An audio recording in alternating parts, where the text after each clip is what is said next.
weeks ago, I just came across a little piece in a book called Oh Beloved. It's poetry by Steve Klein, a young American, at least Rosie's younger than me. And it struck me that it has something to do with this weekend, in that everybody that's here is here because of Maya Baba's love. And here's the little piece that I discovered.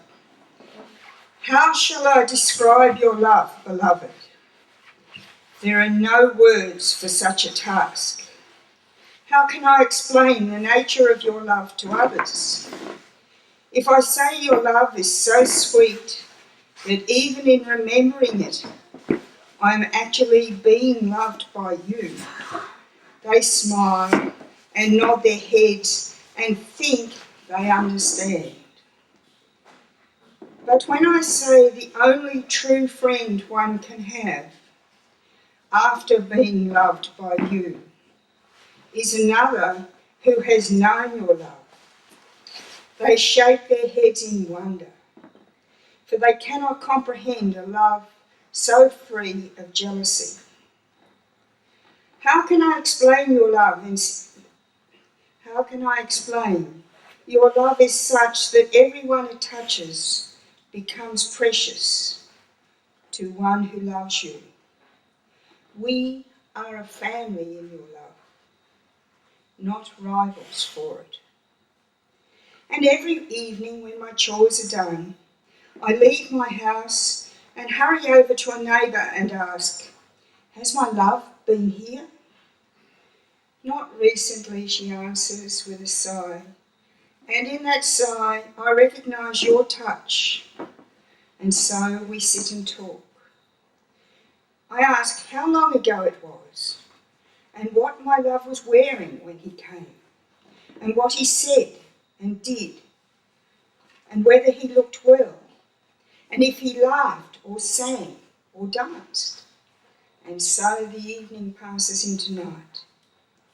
Or, restless in our yearning, we might go together from house to house, searching for those whose faces bear the secret brand your burning love inflicts. And if by chance we find someone who recently has seen you, we will stay all night asking her to tell and tell again every detail of your visit. How can I explain the joy I feel to hear of you, or make others see that I am loved each time you love another? There are some things, beloved, only your lovers can understand. But what I do say as I walk home in the morning, your face before my eyes, my heart alive and joyous, is that waiting for you to come to me again, itself an act of love, is itself an act of love, whose pleasure only you and I can know.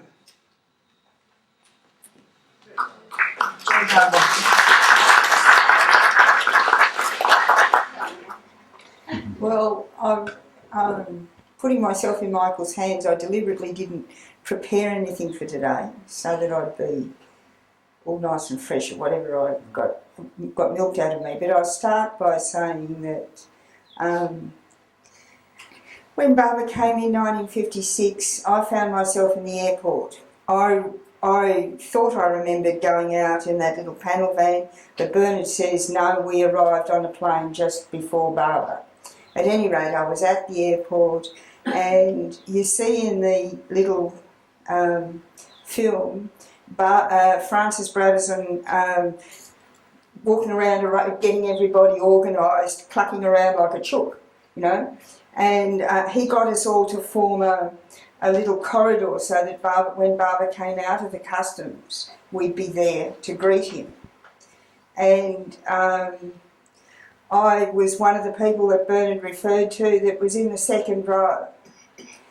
And Barbara came out, and when he got to me, he was introduced to some by Francis, but he knew who we were. He didn't need to be introduced. And when he got to opposite where I was, he stretched his arm out. I could hardly see over the top because I'm short. I always was. And there were adults in front of me, but he reached his arm through between two people over the top and stroked my chin like that.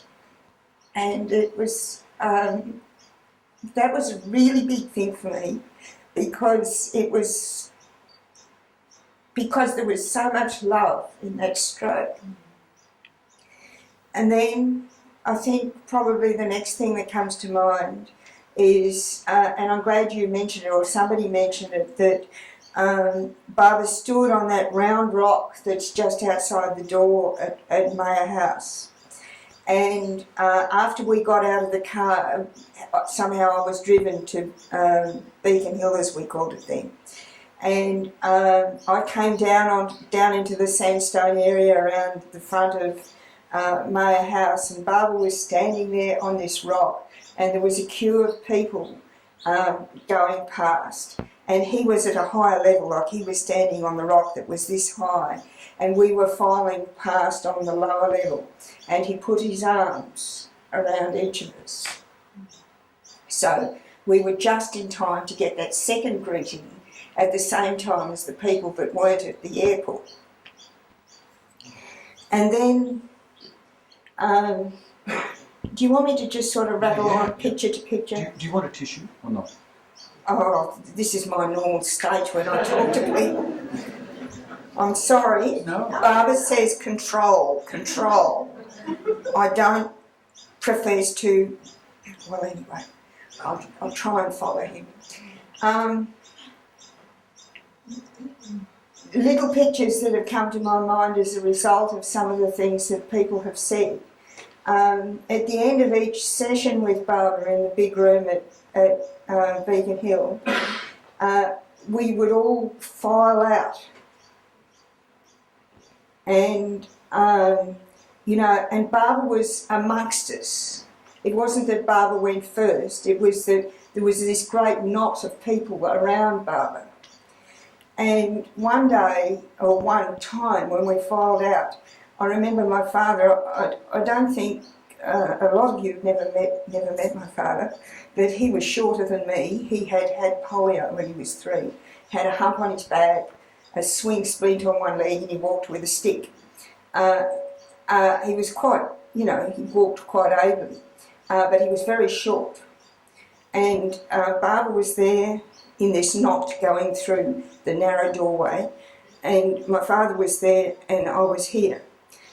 And my father reached over and put his arm around Barbara reached over and put his arm around my father's shoulders and then took his scarf. My father was wearing a scarf, took his scarf, put it on himself, and then as he went through the door, he took it off and put it back on Daddy's shoulders, which is a nice little memory. Mm. And these are all just little snapshots. And stop me, you're my censor. Young bro, do you have something you want to add to that, Bernard? No, she's going far. Beautiful. Bernard may have a totally different memory. We often have different memories, but we can only tell according to our own memory if somebody else's memory is different to that. We haven't disagreed yet. Anyway, one of the little things that came to mind was Robert saying how he got there too late for the children's thing. Yeah. I was very, very put out in that I got classified as a child. I was 15, and since the age of 11 I had been taught to regard myself at school as an adult. You didn't get your notes given to you when you were an adult, you had to take them yourself. We got brainwashed all the time that we were young women, we were not children anymore, and I didn't think of myself as a child. And here Maya Baba was lumping me in with the children. However, this had the most wonderful consequences, because I remember it as being in the mornings, but it might have only been one morning, I don't know. But at any rate, we got to sitting in with Barbara, and we sat around on the floor while Erich combed his hair and braided his hair and just generally attended to things. I can't remember what else he did, but we were just sitting there and being with him. Nothing, while whatever was happening with Barbara, we were there for it. I think, but my memory may be wrong, but I think we were there while that film guy was filming Barbara. I'm not sure. I think the children were there, but I don't know if there's anybody that can verify that. But there were other times that I was glad to be a child, and one specifically that I remember that Michael expected that I would tell. He played with us. He jostled with us, and not specifically with me, but shy-act. Like we stood around and he physically, touched one or another. And I remember my clearest memory is Michael. Michael was a dear little boy, and he had very blonde curls. And Barbara came up to him. He caught Michael between his legs so that Michael's little blonde head was sticking out here, and he was totally immobilised. And then he let him go, and then he'd catch him again. In other words, I suppose really what I'm really saying is that he was not just a perfect communicator with adults, but the kids all felt totally at home with him. And even me, the out of sorts teenager that didn't want to be a child, I mean, it was just, there was no question, we all felt totally at home with Barbara. But I had been, I don't know whether this came before I'd been in this lovely experience of being a child with Barbara or not, but I had got hurt about this, and I thought I was really, really cross. So I thought, damn it all, I'm going to go away. And I went away down the hill and sat behind one of the stone walls and determined to stay there, no matter what. I wasn't going to have anything to do with anything. And eventually a call went up. I must have stayed there for quite a while. Eventually a call went up. Where's Joanna? And I felt like I have no idea who missed me, but I felt like I felt as though Barbara had called me back. And another thing about being a child with Barbara, or me being a 15-year-old I should say, is that whenever the tiny little times that I've had with Barbara have always been, I've felt totally independent of my family. Sort of in life generally, kids tend to get sort of treated as one of the family, but Barbara was always, I always felt that I was just me. Do you know what I'm saying? Yes.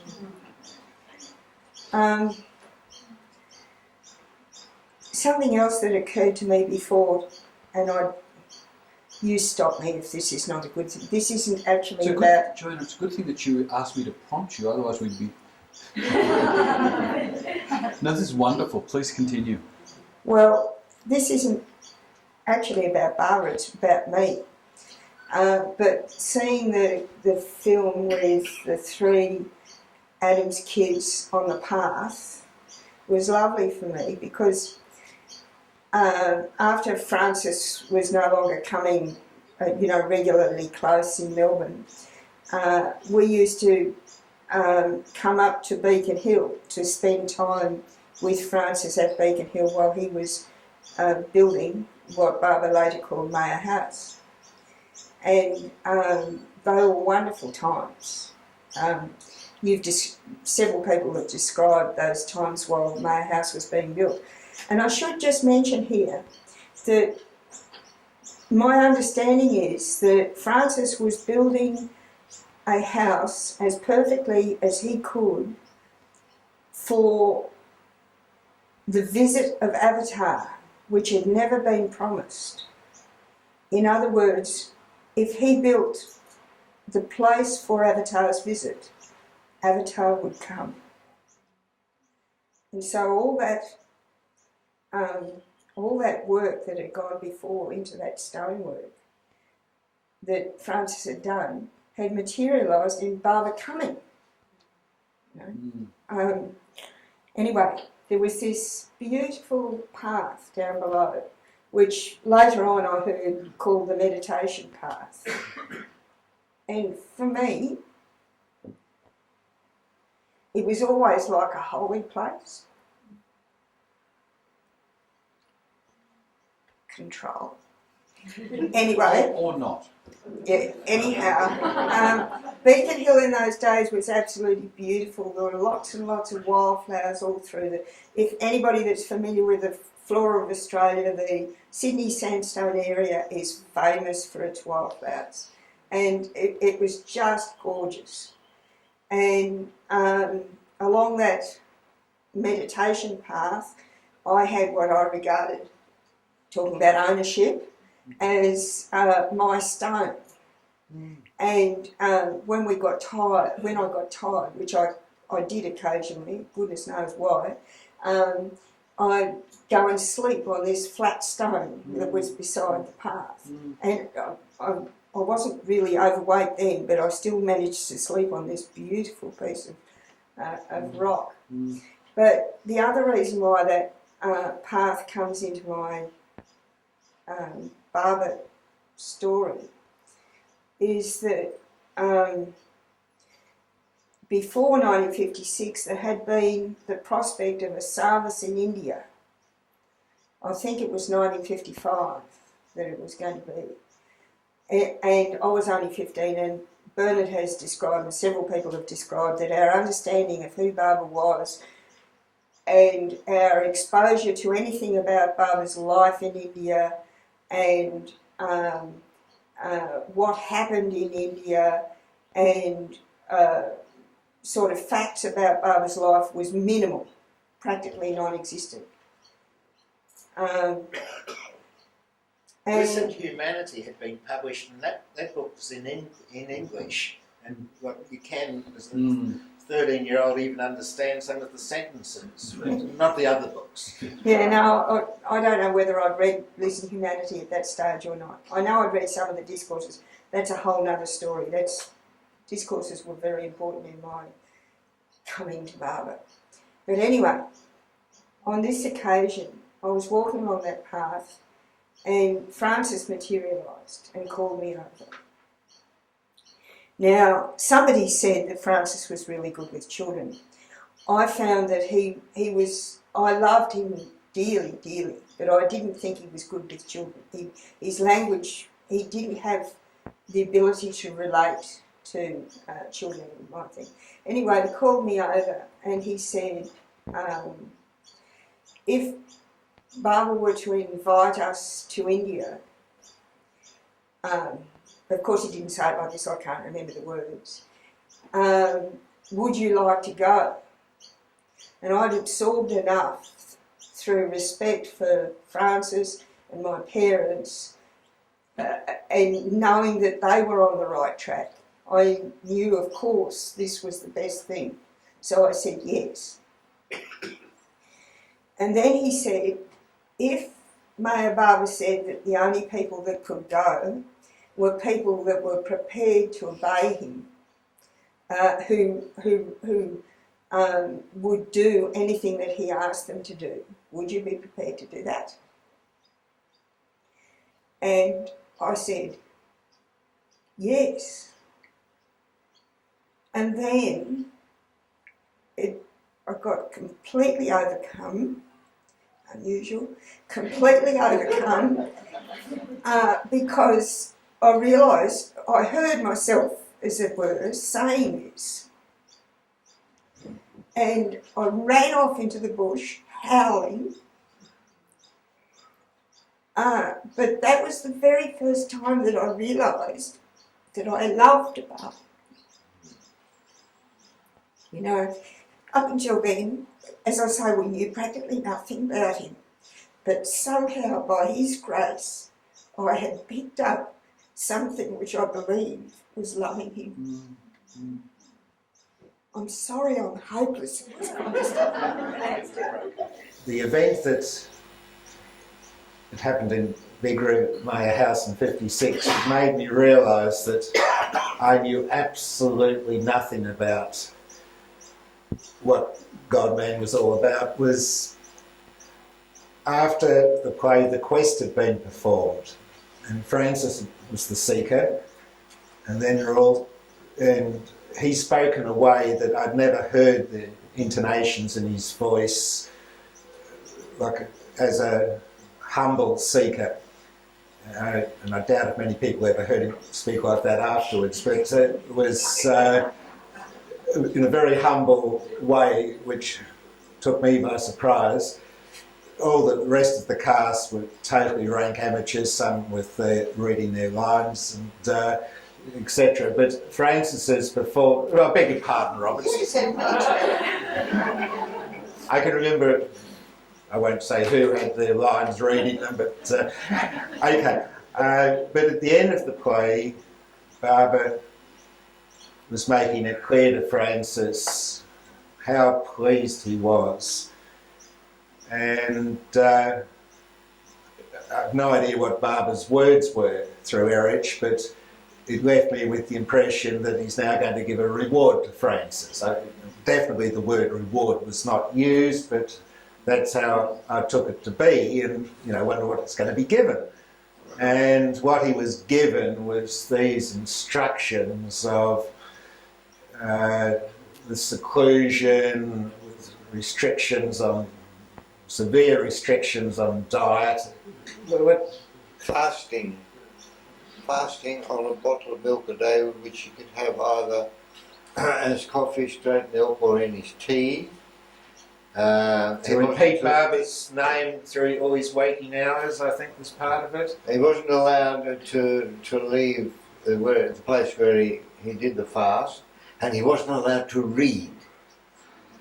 Okay, so these instructions get given, and I was thinking, he was going to be given a reward, and this left me just totally confused. But to cap it all off, Francis, again in a very humble, loving way, thank you, Barbara. He went down on his knees. I knew nothing. That to me had an incredible impact on how Francis, one, what Barbara gave out, to how Francis received it. It was a real big thing, I tell you. It was the humility that really rocked me. Was we knew Francis as being a very friendly tyrant, a very, very strong person, and I personally had to be very conscious of every word that I spoke, because if I said anything that I didn't really know what I was saying, or I was still thinking about what I was saying, or I didn't know what it meant, he pows. This is when he's in a good mood. Yeah. And at the time, everybody, we picked it up at school, I guess, but every second sentence we'd say and that. And he'd say, and what? But to see this man who was the embodiment of strength and a leader and a powerful personality in my life demonstrate such incredible humility and gratitude for something that seemed to me to be totally impossible. You know, something that no human being could do. It was something like every waking moment he had to repeat Barbara's name, or something was every waking moment, and I visualised what would happen when you fell asleep. You know, I was trying to work out how it could happen, and I knew it was all happening in the cabin where there was just stone surfaces. And but it wasn't just the humility, it was the instantaneousness of it. There was no room for thought. The instruction came and the reaction was just like that. This girl who had a handicap was there when we were all given prasad, and it was explained to us. We were given a piece of cake as prasad from Baba. This is independent of the whatever it was that was given to her mother that had to be given to her later. Each of us was given a piece of cake, and I was given the job of making sure that Janet, whose name I couldn't remember, you've just told it to me, that Janet consumed her cake. Now, I didn't know Janet, so Janet didn't have any confidence in me. And Janet and I and Cake went out into the back garden, and we walked up and down. I took her hand and we walked up and down the back lawn, and at every possible moment when I judged it would work, I'd pop a little bit of the cake into her mouth. But the wonderful thing, and she did eventually eat all her prasad, but the wonderful thing for me was that I had an experience of doing something for Baba that I knew that he wanted her to eat her prasad. You know, somebody had given me the job, and she did eventually consume it. But that for me was those walks up and down the back garden, which took absolutely ages, were incredibly filled with Baba's presence, even more than if I'd been in the room still with Baba. And the other thing in connection with that walking up and down the garden, popping bits of cake into Janet's mouth, was every time we went past a little door in the backyard, I'd see this dear soul Joan ministering to one of the younger Walsh kids. She was like a saint. She always was working, always with bottles of milk and, heating stuff up. It looked like it was in the laundry. I don't know, but at any rate, while I walked up and down, Joan attended to the kids. It was interesting to me that Cynthia said that she didn't go out to the airport. I was a wee touch older than Cynthia, and there were no places in cars for us either, but we went out to the airport by public transport. And that was a fantastic thing for me because I wasn't used to going to places I'd never been before in public transport. And, the atmosphere of Baba's presence, everybody has told you about, that you're feeling Baba's presence. And I got on the tram. We got the tram first. Might have been, I don't know how we eventually got there. But I remember being in the tram, and I think it was with Bernard. And I remember there was a conductor and there were other people in the tram. And I was thinking, can all these people see what's happening to me? Is it really obvious that something really special is happening to me? Anyway, of course it wasn't. but I sort of felt so full of that presence that I thought it must be visible. Anyway, we went out to the airport, and other people tell you stories about the airport I don't clearly remember, until Baba left. and this is what Cynthia referred to. And as I explained before, all of a sudden we were independent of our parents, and that must have been because we travelled separately too. Or at least I was independent. I think this goes for Bernard too. And when Baba left, you could see his face in the aeroplane window, and he left. And we were out on the sort of edge of the tarmac behind a fence, and we waved goodbye, and I was one of a group of people, I have no idea who the other people were, who just stood there. I didn't feel like Baba had left, you know. I wasn't thinking into the future. And we just stood there, heaven knows how long it was, the plane went out of sight on the ground. I could interrupt there briefly. There was, in that exact time she's talking of, a lot of discussion about whether we'd ever see Barbara again. Like there was a finality, but it was being questioned, perhaps not. Okay. Anyway, the plane taxied down and we saw it disappear and we couldn't see it anymore. And I must have been standing there just like a stunned mullet, and amongst a small group of people. As I say, I don't know who they were, and you wouldn't believe it, but that plane came back on the ground, still running on the ground. It came back within sight. We could see it came back this way, and then it turned around again, and again Baba's face was on our side, and we could see him waving. And then, of course, he really went. And their love has brought me back. Yeah, well, years later, I heard this story from somebody who was in the plane with him. And Baba had said, see, their love has brought me back again.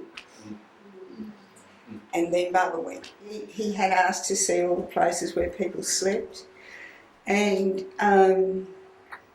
apart from having had a lot of ill health when I was young, I was absolutely, unbelievably untidy. Really, my nature was, and I used to spread things around me because it was more convenient for me to get at them, you know. So my bed was always covered in junk, and every surface was always covered. Anyway, before Baba came, we had a huge clean-up. And so I just sort of gathered armfuls of stuff and stuck it in a cupboard. And, you know, fortunately I had a big cupboard, and I got everything that I thought looked slightly out of place. I probably wouldn't have known what was really tidy anyway. I put everything that I thought looked out of place in the cupboard and jammed the door shut, or 2 or 3 doors there were. And when Baba came to the door of my room, I was actually, I'd been talking to Nilu in the kitchen. And so the word came up, Joanna, and I sort of wormed my way up through this throng of people up to the door of my room. And on my bed, I had flung my handbag. Now, I'm sure you know that a handbag can look as if it's been flung there or placed there, and it looked as if it had been flung. And Baba pointed to the handbag and he looked at me like this, you know, with a sort of a question.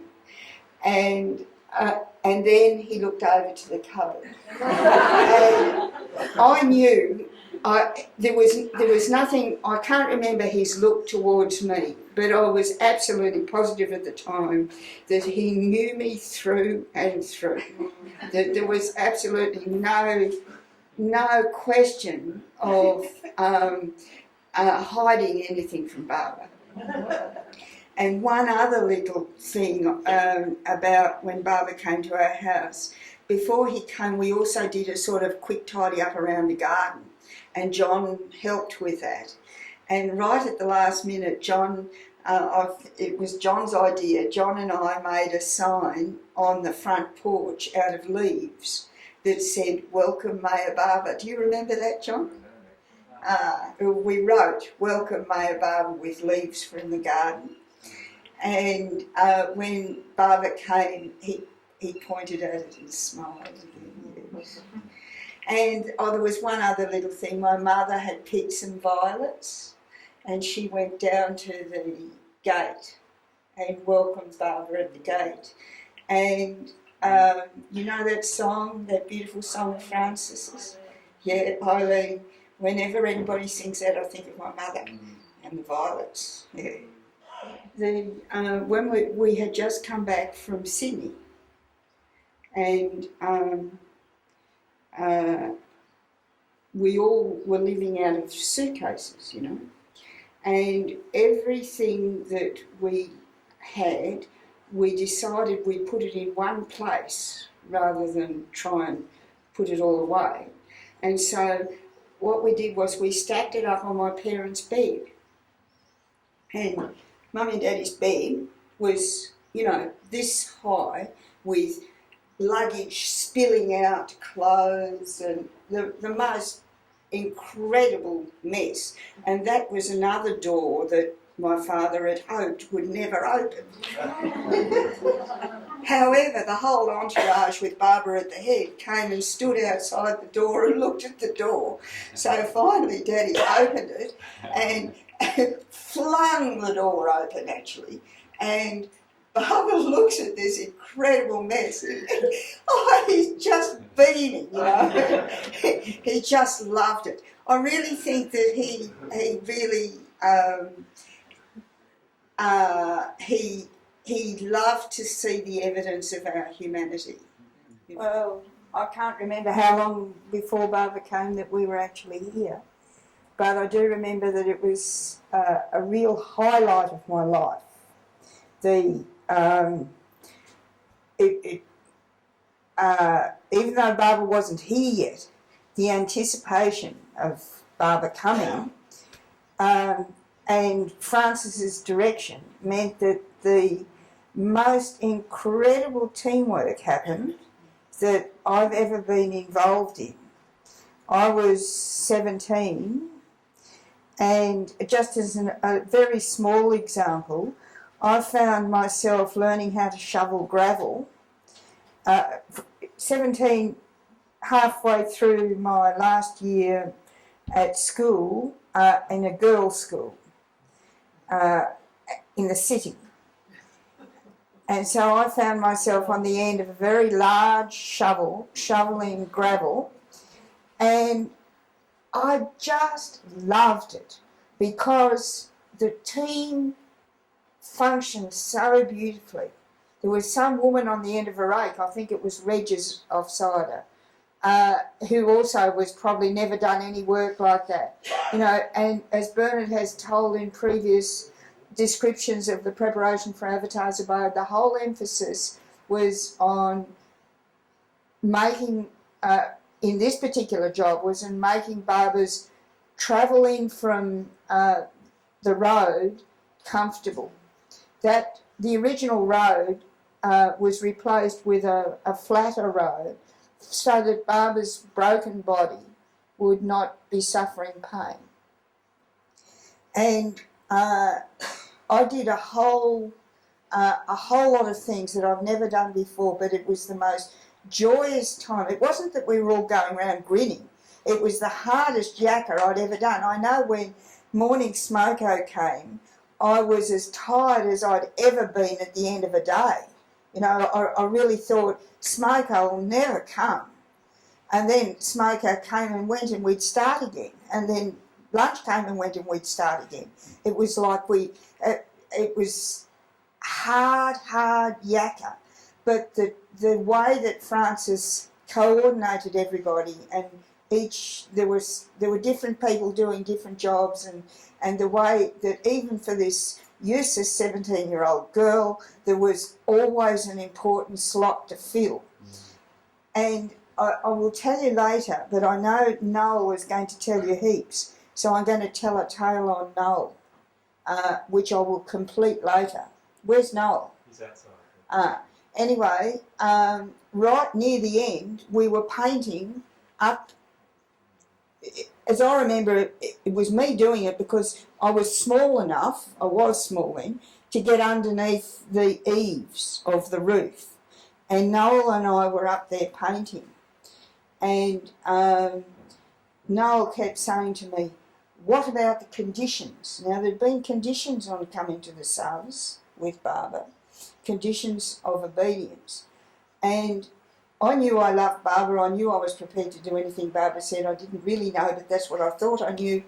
And I just kept trying to shut Noel up, and about every little while he'd say to me, now what about the conditions, you know? And I will tell you the outcome of that later. There's one little thing that I thought I'd mention because you don't often hear it mentioned, and that is that before Barbara came and before Francis left, there was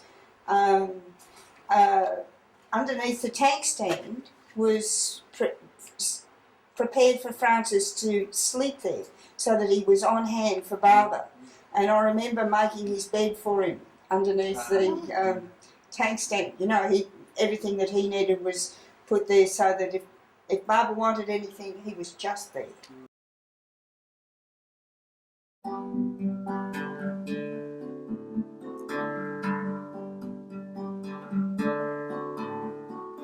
Don't sigh when the sun goes down. Don't sigh when you see a frown. For tomorrow is another day. A million chances to say, remembering Baba, Baba, Baba, Baba, Baba, Baba, Baba, Baba, Baba, Baba. Don't sigh when the moon is bright. Don't sigh in the calm of night, for tomorrow is another day. A million chances to say resignedly, Baba, Baba, Baba, Baba, Baba, Baba, Baba, Baba, Baba, Baba. Don't sigh when nothing goes right. Don't sigh when the girl's out of sight, for tomorrow is another day. A million chances to say and trust in him. Baba, Baba, Baba, Baba, Baba, Baba, Baba, Baba, Baba, Baba. Don't sigh, through you love will sing. Don't sigh to his darling cling, for tomorrow is another day.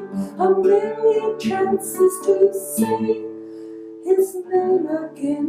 Baba, Baba, Baba, Baba, Baba, Baba, Baba, Baba, Baba, Baba. Don't worry, be happy men. Baba, God, men's come again. And tomorrow is another day. A million chances to say with love for him. Baba, Baba, Baba, Baba, Baba, Baba, Baba, Baba, Baba, Baba, Baba, Baba, Baba, Baba, Baba, Baba, Baba.